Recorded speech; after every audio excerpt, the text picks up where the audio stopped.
c'est tous les jours, le printemps, c'est le pays. Quelles sont les nouveautés 2014 ? Mais écoutez, elles sont nombreuses, elles sont au nombre de 4. Mais avant de les décrire, j'ai envie de dire qu'avant tout, l'état d'esprit du parc a véritablement changé. Et c'est ça qui est le plus important, dans le sens où tous les détails ont été soignés, depuis le fait de revisiter les cartes dans les restaurants, du fait d'ajouter des décors un petit peu partout, et bien sûr d'avoir soigné toutes les attractions existantes.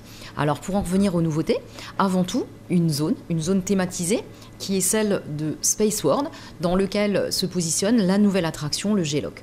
Le G-Loc devait ouvrir au public le 7 juin prochain. Belle grande nouvelle, le G-Loc ouvrira au public durant les vacances scolaires de Pâques et nous l'espérons peut-être fin avril. Une autre nouveauté, le Baby Park qui arrivera au parc donc à la mi-mai, un espace ludique pour les tout petits, accessible de 1 à 4 ans, une sorte de tapis d'éveil géant qui sera positionné à l'ancien Las Vegas, donc tout près en fait du Mistral et de l'entrée du parc. Troisième nouveauté, le Silver Express, qui est déjà bien sûr sur le site, dans la zone du Space World. Ce sont des petites locomotives de couleur argent, d'où son nom, le Silver Express, accessible aux enfants, je dirais, de 4 à 8 ans. La particularité, on est assis, allongé, et à défaut de pédaler avec les pieds, on pédale avec les mains. Enfin, une nouveauté qui en fait n'en est pas une, on a inscrit dans la logique du Wally Boat, qui était une attraction donc traditionnelle de barque sur un lac, on lui a ajouté donc des scènes animées au nombre de 10, travaillées sur le thème du voyage de Wally, ou plutôt Wally autour du monde.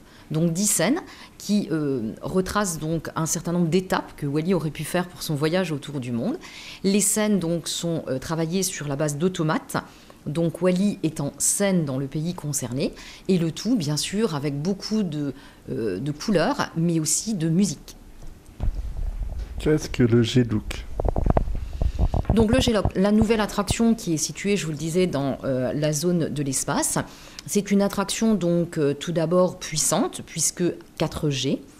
C'est une attraction que l'on pourra travailler sous forme de 3 vitesses différentes, selon que le public soit très jeune. À partir d'1,30 m, cette attraction sera accessible.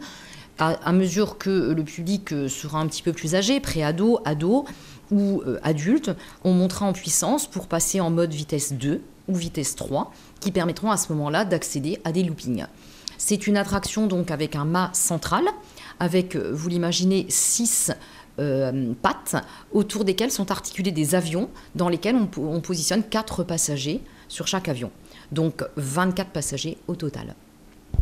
Pour les spectacles, il n'y en a plus maintenant à l'intérieur, c'est qu'à l'extérieur. Pourquoi ?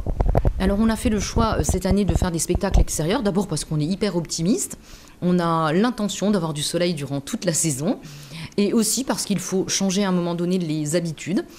Donc le spectacle a été repensé autour des plongeurs de l'extrême, à qui nous faisons à nouveau confiance, mais avec une nouvelle chorégraphie, une nouvelle thématique, toujours l'esprit donc à la fois ludique et sportif des plongeurs de l'extrême, et donc autour de ce bassin qui a été repensé aussi au niveau de la décoration, puisque depuis les gradins, on a vu désormais sur l'arrière de la rivière Sauvage et aussi sur le démarrage du parcours des barques.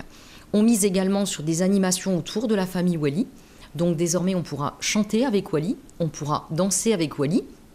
Et on propose, toujours dans les gradins donc extérieurs, la possibilité d'assister et bien sûr de participer à un super karaoké.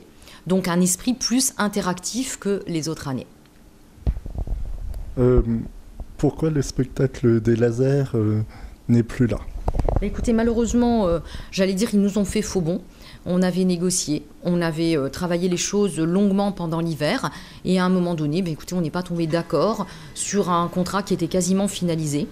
Donc malheureusement, on a dû à un moment donné dire stop parce que c'était pas possible au prix qu'il demandait en bout de négociation. Et avez-vous des choses à nous révéler sur cette saison 2014 ? Et bien, tout d'abord qu'on a démarré aujourd'hui, 18 avril, avec un chiffre qu'on n'espérait pas du tout, puisqu'on a totalisé 4500 visiteurs pour un jour d'ouverture, un vendredi où la météo était annoncée. On dépend toujours de la météo qui est annoncée et pas forcément de celle qu'il y a le jour J. On nous annonçait une météo plutôt médiocre. On tape très fort dans les animations qui suivent, puisque samedi, on accueille Bugs Bunny. Dimanche, une super chasse à l'œuf. Donc, on n'attendait très certainement pas 4500 visiteurs aujourd'hui, jour d'ouverture. Donc, on est ravis. On espère que la saison va se passer de la même façon qu'aujourd'hui, avec, encore une fois, un chiffre qui est vraiment très, très encourageant. Merci. Voici venu le temps des rires et des chants. À Walligator, c'est tous les jours le printemps, c'est le pays.